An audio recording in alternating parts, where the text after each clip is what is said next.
and welcome to Third Church, New York City.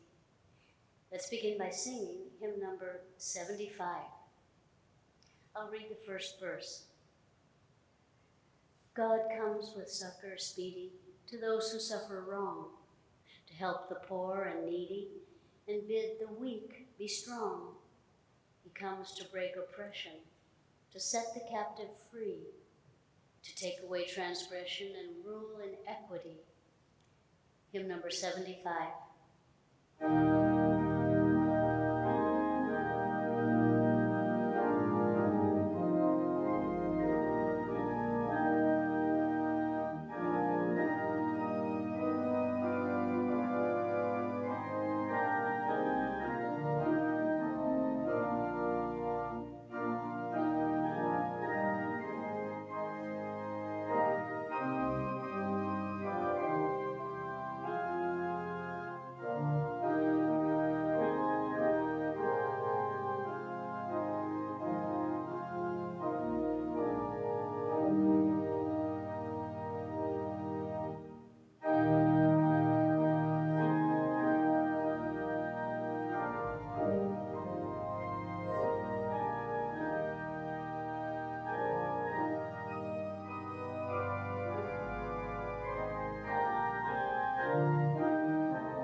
I'll read from the Bible and correlative passages from Science and Health with Key to the Scriptures by Mary Baker Eddy. This week's readings are inspired by the idea of God's government. The Holy Bible. This is the New Revised Standard Version, anglicized. Psalms. All the ends of the earth shall remember and turn to the Lord, and all the families of the nations shall worship before him. For dominion belongs to the Lord, and he rules over the nations. 1 Chronicles. Let the heavens be glad, and let the earth rejoice, and let them say among the nations, the Lord is King. Let the sea roar and all that fills it. Let the field exult and everything in it. Then shall the trees of the forest sing for joy before the Lord, for he comes to judge the earth. O give thanks to the Lord, for he is good, for his steadfast love endures forever. 1 Kings. David was old and advanced in years. Now Adonijah, son of Haggith, exalted himself, saying, I will be king. He prepared for himself chariots and horsemen, and 50 men to run before him. He conferred with Joab, son of Jeruiah, and with the priest Abiathar, and they supported Adonijah. But he did not invite the prophet Nathan or the warriors of his brother Solomon.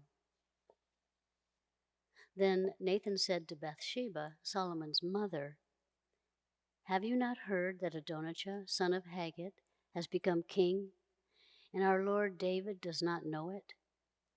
Now therefore come, let me give you advice, so that you may save your own life and the life of your son Solomon. Go in at once to King David and say to him, Did you not, my lord the king, swear to your servant, saying, Your son Solomon shall succeed me as king, and he shall sit on my throne? Why then is Adonijah king? Then, while you are still there speaking with the king, I will come in after you and confirm your words.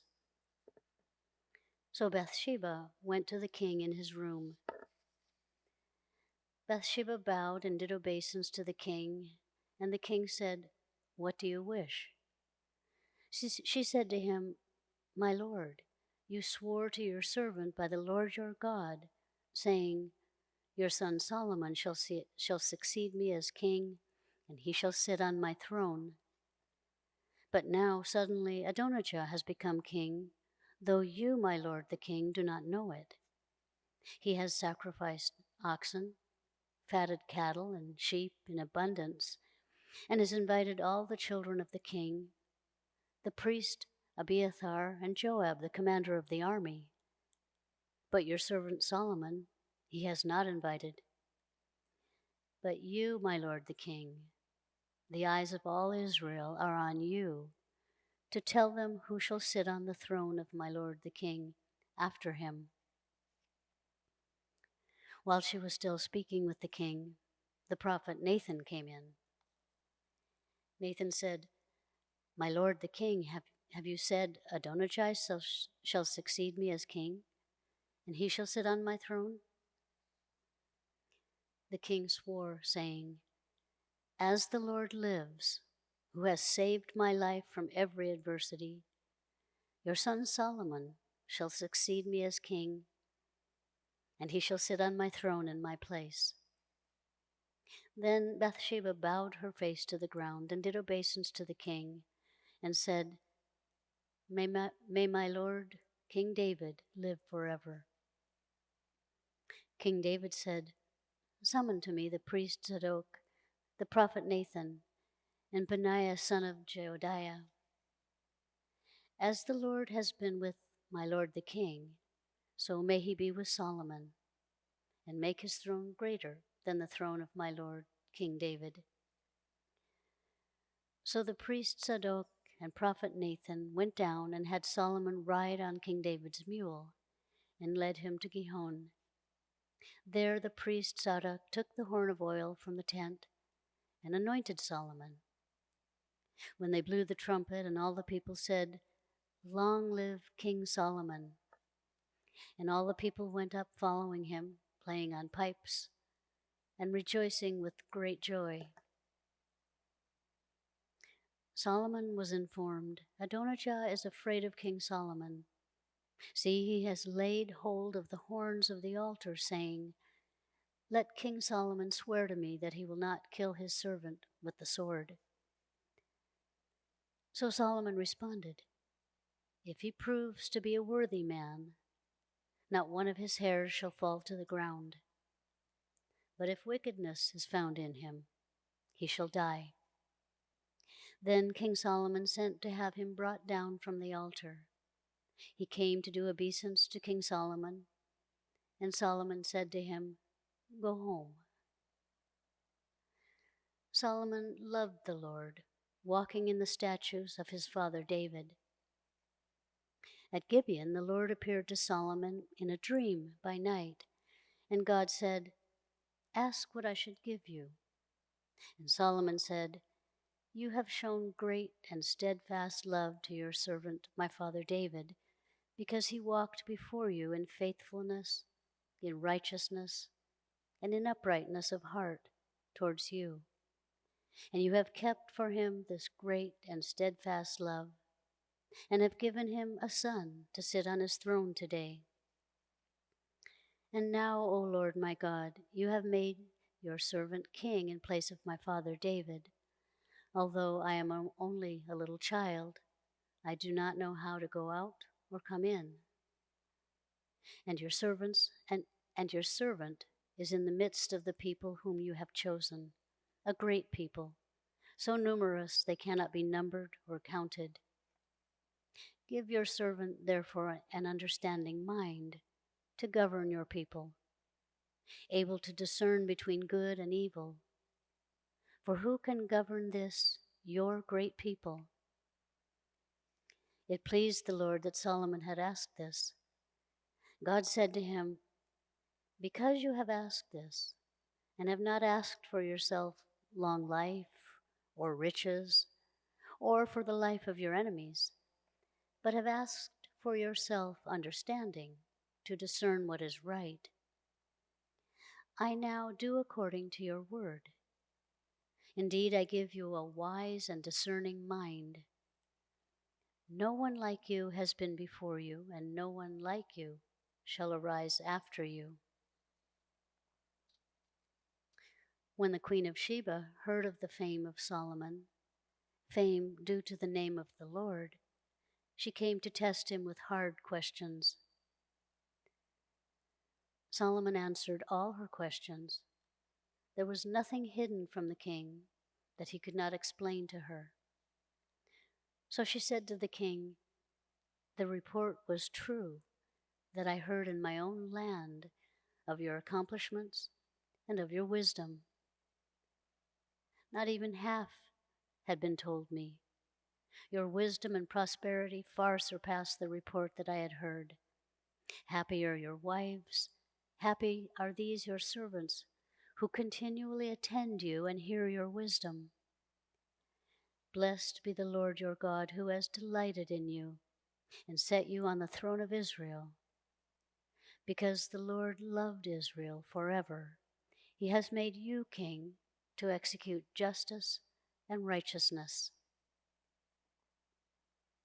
Numbers. The Lord is slow to anger and abounding in steadfast love, forgiving iniquity and transgression, but by no means clearing the guilty. Judges. The trees once went out to anoint a king over themselves. So they said to the olive tree, reign over us. The olive tree answered them, shall I stop producing my rich oil, by which gods and mortals are honored, and go to sway over the trees? Then the trees said to the fig tree, you come and reign over us. But the fig tree answered them, shall I stop producing my sweetness and my delicious fruit, and go sway over the trees? Then the trees said to the vine, you come and reign over us. But the vine said to them, shall I stop producing my wine that cheers gods and mortals, and go sway over the trees? So all the trees said to the bramble, you come and reign over us. And the bramble said to the trees, if in good faith you are anointing me king over you, then come and take refuge in my shade. But if not, let fire come out of the bramble and devour the cedars of Lebanon. Job. Shall one who hates justice govern? Will you condemn one who is righteous and mighty, who says to a king, you scoundrel, and to princes, you wicked men, who shows no partiality to nobles, nor regards the rich more than the poor? For they are all the work of his hands. For his eyes are upon the ways of mortals, and he sees all their steps.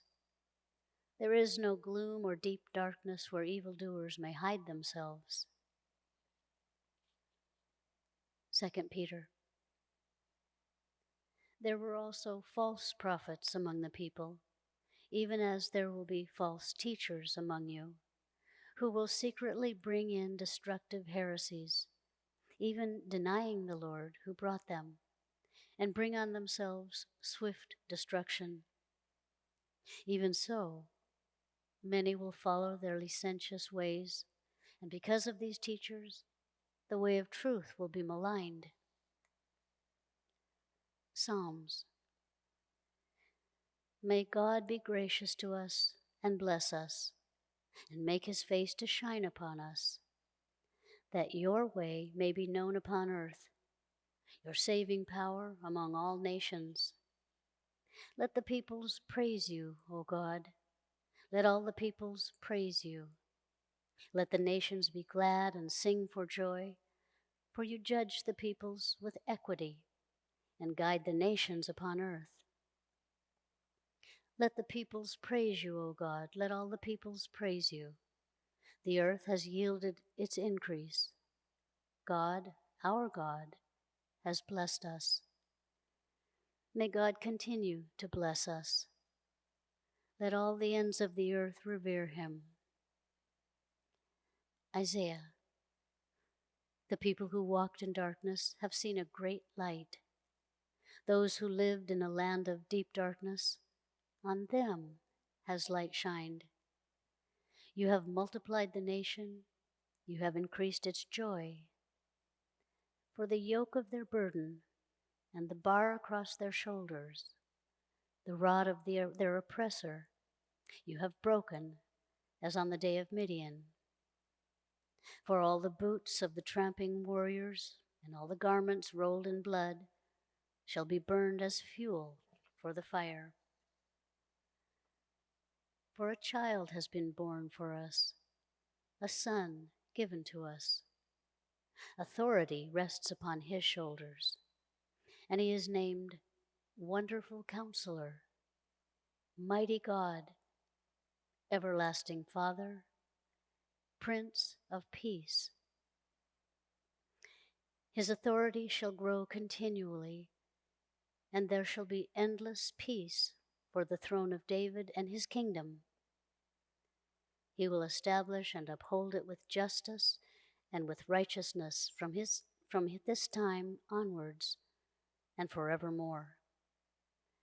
The zeal of the Lord of hosts will do this. Micah.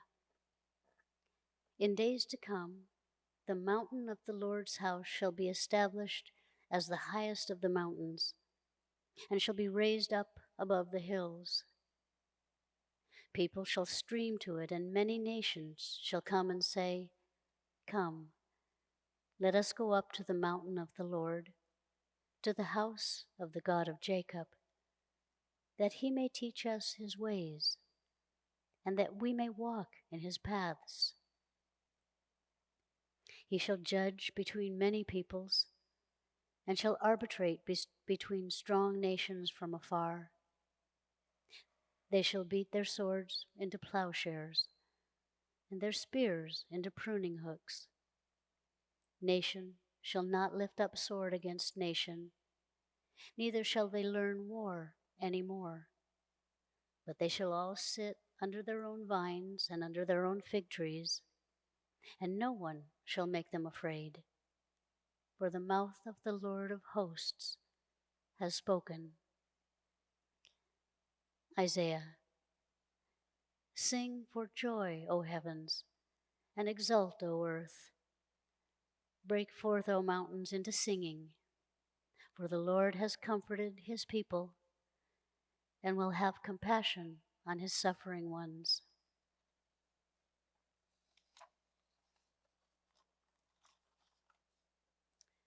And from Science and Health with Key to the Scriptures by Mary Baker Eddy.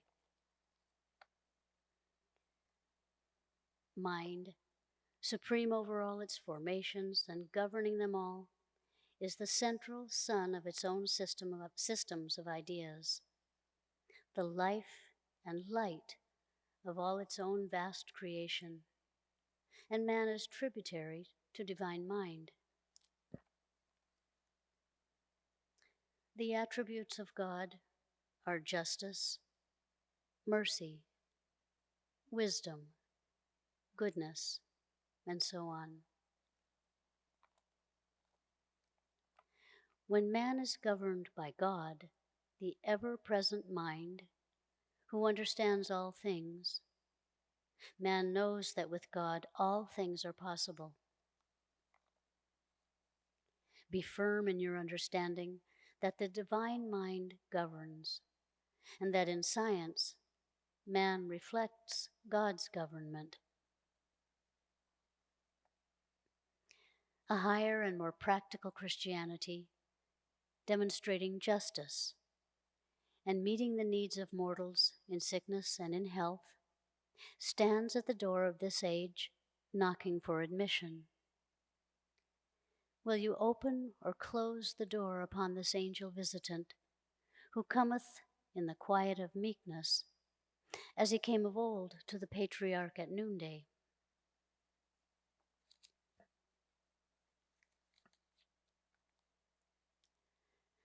Want of uniform justice is a crying evil caused by the selfishness and inhumanity of man. Pride, envy, or jealousy seems on most occasions to be the master of ceremonies, ruling out primitive Christianity. A selfish and limited mind may be unjust, but the unlimited and divine mind is the immortal law of justice as well as of mercy.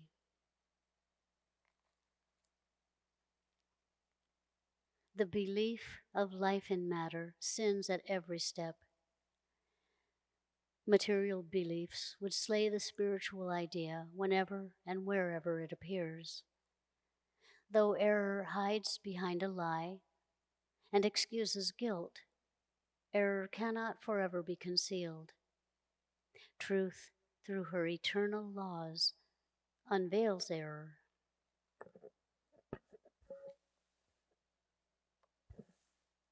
Whoever uses his developed mental powers, like an escaped felon, to commit fresh atrocities as opportunity occurs, is never safe. God will arrest him. Divine justice will manacle him. His sins will be millstones about his neck, weighing him down to the depths of ignominy and death. The wicked man is not the ruler of his upright neighbor. Let it be understood that success in error is defeat in truth. The watchword of Christian Science is scriptural. Let the wicked forsake his way, and the unrighteous man his thoughts. Take away wealth, fame, and social organizations, which weigh not one jot in the balance of God, and we get clearer views of principle. Break up cliques, level wealth with honesty. Let worth be judged according to wisdom, and we get better views of humanity.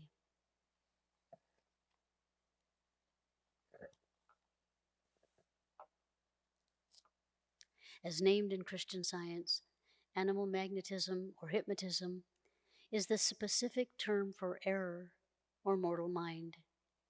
It is the false belief that mind is in matter and is both evil and good, that evil is as real as good and more powerful.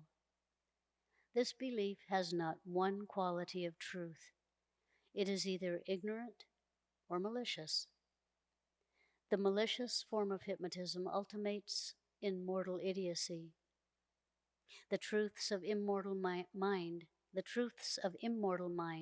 sustain man, and they annihilate the fables of mortal mind, whose flimsy and gaudy pretensions, like silly moths, singe their own wings and fall into dust.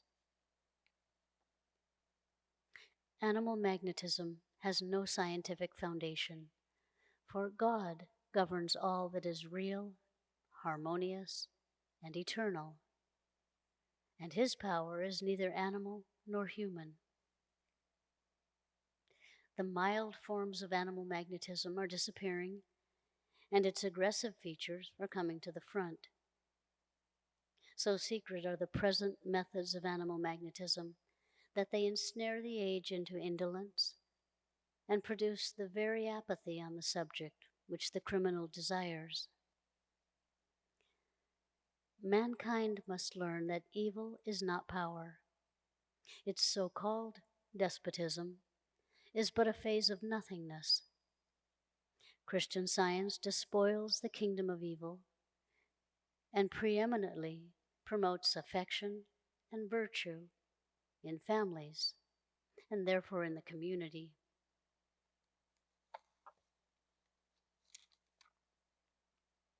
Sorrow for wrongdoing is but one step towards reform, and the very easiest step. The next and great step required by wisdom is the test of our sincerity, namely, reformation. So it will ever be till we learn that there is no discount in the law of justice, and that we must pay the uttermost farthing. The measure ye mete shall be measured to you again, and it will be full and running over. Divine love corrects and governs man. Men may pardon, but this divine principle alone reforms the sinner. When we learn the way in Christian Science and recognize man's spiritual being, we shall behold and understand God's creation, all the glories of earth and heaven and man. The universe of spirit is peopled with spiritual beings, and its government is divine science. Let unselfishness, goodness, mercy, justice, health, holiness, love, the kingdom of heaven, reign within us, and sin, disease, and death will diminish until they finally disappear.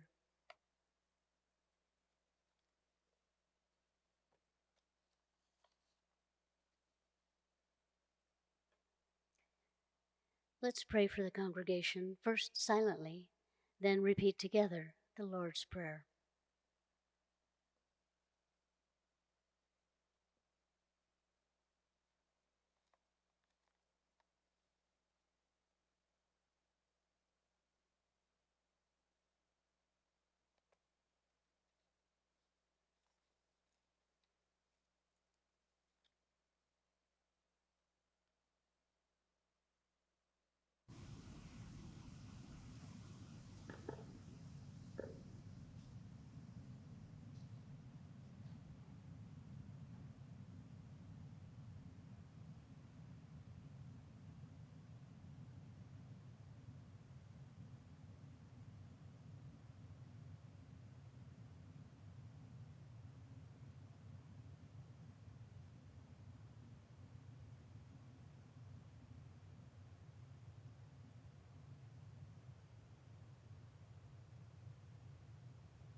The Lord's Prayer. Our Father, which art in heaven, hallowed be thy name. Thy kingdom come. Thy will be done in earth as it is in heaven. Give us this day our daily bread, and forgive us our debts as we forgive our debtors. And lead us not into temptation, but deliver us from evil. For thine is the kingdom, and the power, and the glory, forever.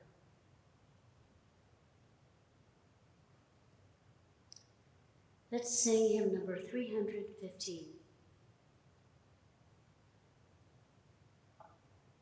Speak gently. It is better far to rule by love than fear. Speak gently. Let no harsh word mar the good we may do here. Hymn number 315.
This church is a branch of the Mother Church, the First Church of Christ Scientist in Boston, Massachusetts. We hold Sunday services at 11 a.m. and Wednesday testimony meetings at 7:30 p.m. We also have services in Spanish, Sundays at 1 p.m. and Wednesdays at 5:30 p.m.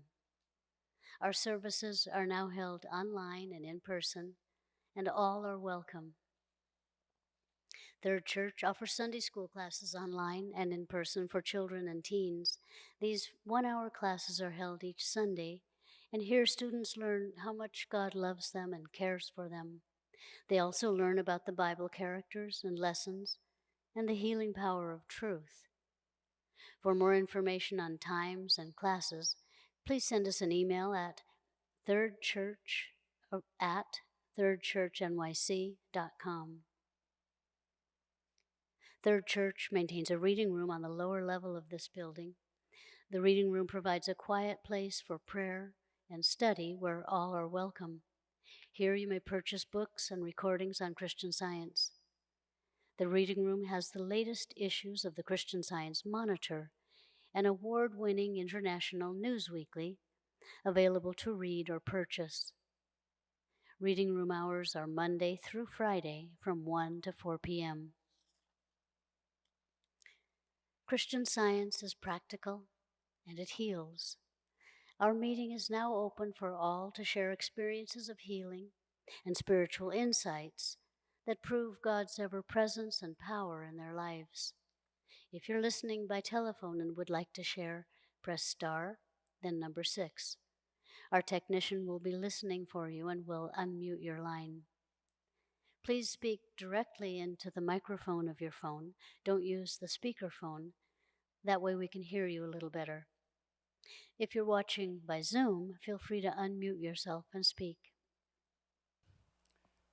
During the last week, something Mrs. Eddy said to her workers has come to me. It's come to me frequently, but this week it came to me with a little bit more effectiveness. And she said to one of her workers at one point, I think this was still at Pleasant View, all the life error has is the life you give it. If you give error in yourself or what you observe in others no life, it has to disappear. Now, that is easier said than done often. But this week, in very modest ways, I had a little twinge, a little ache, a little this or that. And what came to me one morning as I was making my bed was, this has no life, because there is no life, truth, intelligence, nor substance in matter. There's no life, truth, intelligence, and substance in error, in evil, in personal sense, in symptoms, in anything that's discordant or disturbing. And so I'm not going to give this very minor, but, obvious twinge, little pain, any life. And within several minutes, that was gone. And I was grateful. I'm always grateful when there is a demonstration that doesn't take a lot of effort. Earlier this afternoon, after being outside a while and getting over for the west side and all that kind of thing, I stopped in Starbucks before I got to church. And I felt rather woozy when I entered into the air conditioning after being down in the subway and outside. And even though heat as a rule does not bother me, and I actually rather like it most of the time, I felt rather woozy. And I thought, well, this would not be the place to collapse onto the floor. And I didn't know whether this was the suggestion or not. But what came to me very quickly was something, an association a speaker said many years ago. She was already in her 60s and 70s by this time. And she was an athlete. And she and her husband were in Southern California or Arizona. I can't remember which, but a place that was very hot. And they were playing doubles with another couple in very, very hot, unrelenting sunshine and heat. And at one point she felt, oh, I better stop. I'm not feeling well. And what immediately came to her was that she's an idea in mind. And if a snowflake exists in mind, does that snowflake melt when you're in the sun or when you're in a sauna? The snowflake is in mind and is always intact as a snowflake. And this was metaphorical, obviously, and I don't know if she ever that ever came to her prior to that moment, but it came to her then. And I've thought of that from time to time. And this afternoon, I thought an idea in mind is not. The idea's integrity in mind is not subject to change or dissolution because of material circumstance. It's Christ and not circumstance. And within 10, 15 seconds, I felt perfectly fine and made my order and waited for my order and came over to church, etc. I'm very grateful for quick and easy healings. I'm grateful for inspired healings. The Christ always comes to us in ways we need to hear. It's not necessarily what someone else needs to hear at that moment, but it's what we individually need to hear. And so I'm grateful for that activity of the Christ and for inspired thought of all practitioners and teachers and writers in our periodicals. Thanks for your readings. Thank you.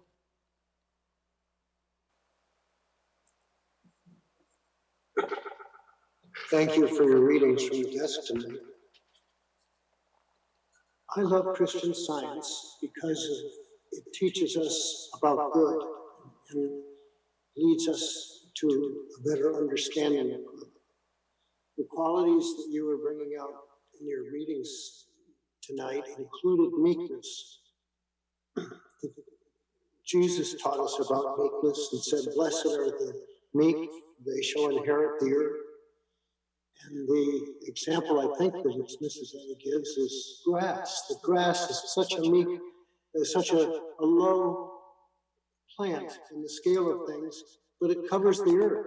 It has inherited the earth. Meekness is the surrender of personal sense and of ego, of a separate of belief of life and being separate from God. Meekness is the beginning of prayer. It's turning to God for answers.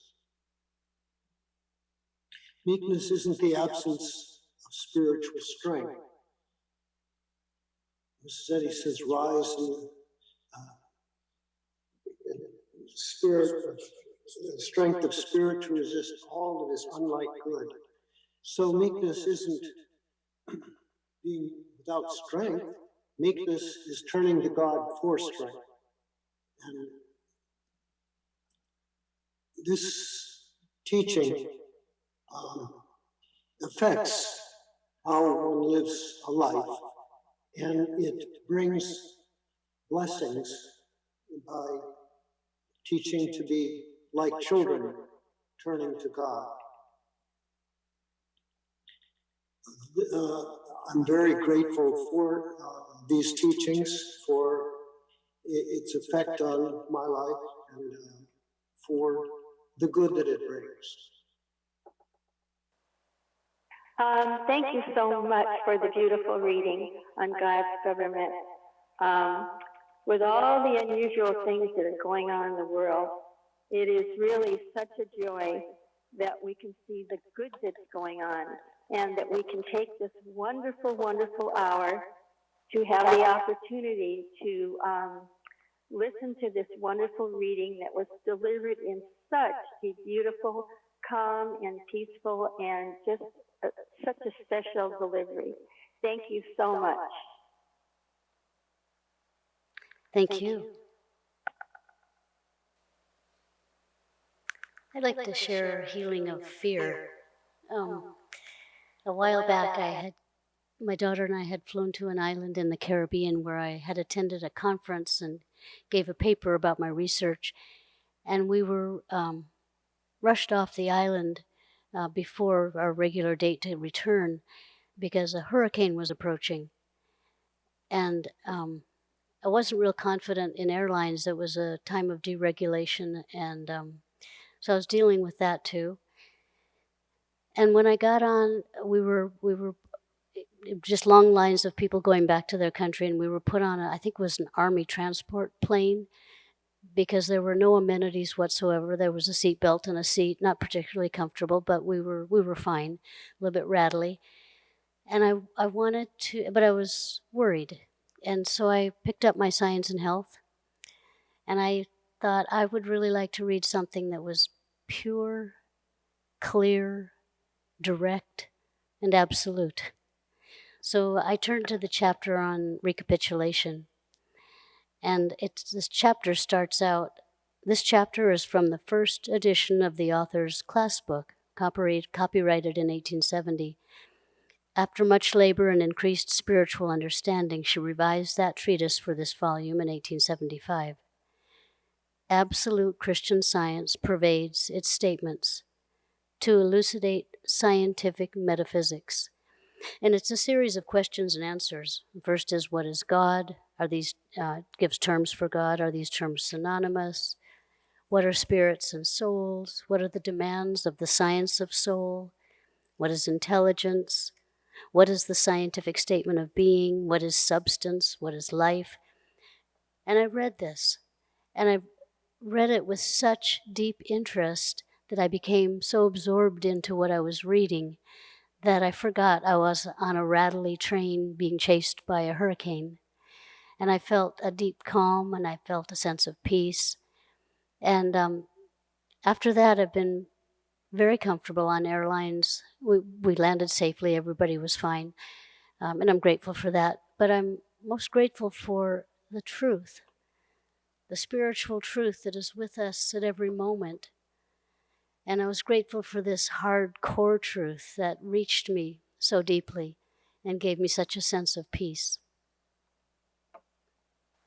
Thanks to everyone for your presence and your remarks and your prayers during this service. Let's conclude by singing hymn number 150.